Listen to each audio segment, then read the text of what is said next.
So there are movies that look good from the trailers. There are movies that look bad from the trailers, and then there's movies that could go either way. And when you see the trailer, you really have no idea if the film's going to be good or not.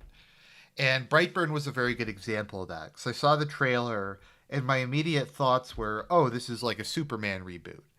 But it wasn't a Superman reboot, obviously. It was a horror movie that was an inversion of Superman. So I was like, okay, that's kind of interesting, but this movie also looks extremely cheap. The acting looks bad, and it looks like it's just a gimmick film. And so it's like, it's an interesting premise, but the execution doesn't look very good. But then again, sometimes trailers are just cut really poorly, or sometimes trailers are cut really well. Like Glass looked a lot better than it wound up being. And some other movies had really slick trailers, but they put every good scene in the movie in the trailer. So I went into Brightburn not really sure what to expect. I just kind of wanted to see it because, frankly, there's nothing else playing at the moment. And I was curious. So the outcome of the film was pretty much what I expected. It was kind of an interesting premise that was very, very poorly made. This is one of the cheapest looking movies I've ever seen. Like, it's almost like found footage quality. It's shot really bizarre. Like, it kind of looks like a found footage film, but it's not shot as a found footage film. If it was one, that might be a bit more excusable. But the special effects were just really, like, cheesy and lame and bad. The acting was horrible. The editing was not good at all. It was very incoherent. The whole film was kind of a mess. Was it a bad movie, though? I don't know. It's a movie that's kind of hard to review because on one hand, it's interesting. So for those of you who haven't seen the trailer or don't really know what I'm talking about, Brightburn is the tale of a kid whose spaceship crashes in the middle of Kansas and he gets adopted by an infertile couple who's been trying to have a baby and they see it like as a sign from God. Like God has sent them a child in an answer to their prayers. Sound familiar? The trailer really tried to play it up like this was going to be a Superman movie. Like they had him discovering his abilities, etc. But then, kind of like as the trailer went on, you had him starting to get creepy, etc. So, one of the issues with this is the main character, the boy, is just not very interesting. Like, and I don't say this as a meme. I say this as being literal. The main character kind of acts like he's autistic. He doesn't really show any emotion. He doesn't really have any personality. He is like two modes, which is just autism and evil, and that's about it. And that's kind of a problem for a movie, because like when he becomes evil and he falls to the dark side, there's nothing interesting about it because he was always kind of a weirdo. It's not like when Anakin falls to the dark side or anything like that. It's just he goes from being like this autistic kid to being this like the Antichrist in the span of like a couple minutes of the movie. Also, he's just not a very good actor. I mean, lots of kids are bad actors, but he was like an exceptionally bad actor. Elizabeth Banks, who's sometimes good, was horrible in this movie. Um, this film, I think, had like five sets.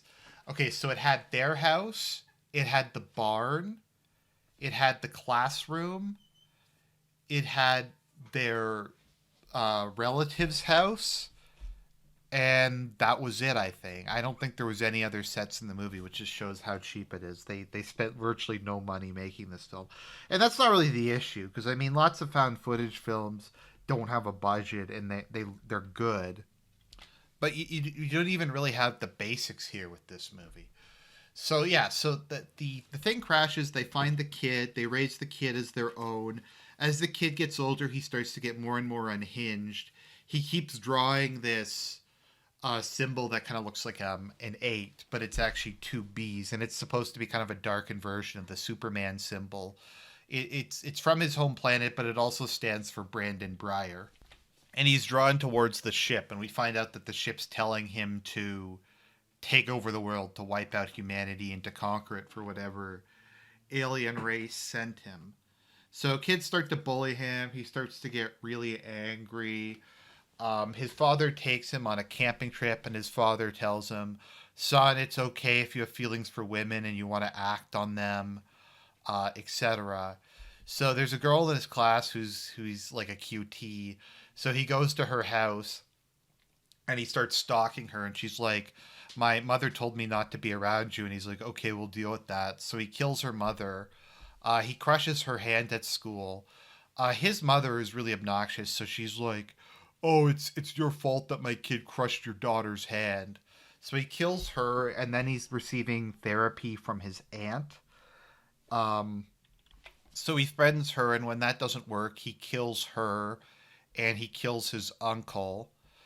And then he just gets like increasingly crazy. And then the mother and father just realize that he's nuts. And the father takes him on a hunting trip and shoots him in the back of the head, but the bullet bounces off. So he kills his father, and then we like to make up for the disappointment of the rest of the movie.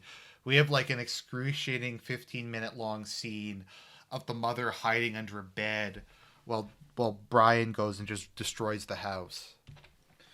And then the mother realizes that, like with Superman, the only thing that can kill him is like something from his own planet. Because earlier in the movie, he had gotten cut on his spaceship. So she goes and grabs a piece of the spaceship, and she like tries to talk to him, and like she hugs him and she's about to stab him. But he pulls her up into the atmosphere and then like throws her down. And then blows up a plane and uses the plane to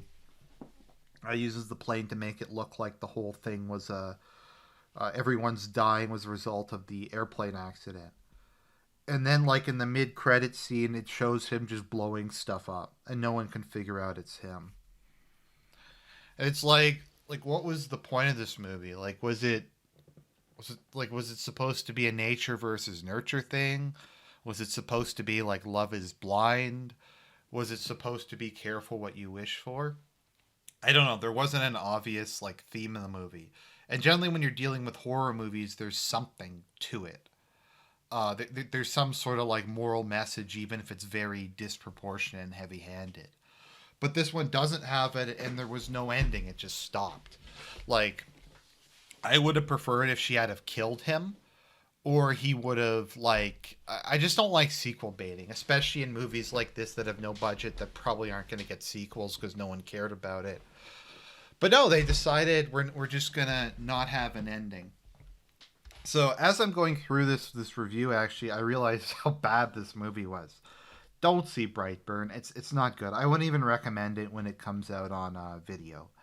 It's not a bad idea for a movie. It's an interesting concept. It's just something they did absolutely nothing with, and it was just a cheap cash in. So that's the review. As always, this is Argent. We must ascend.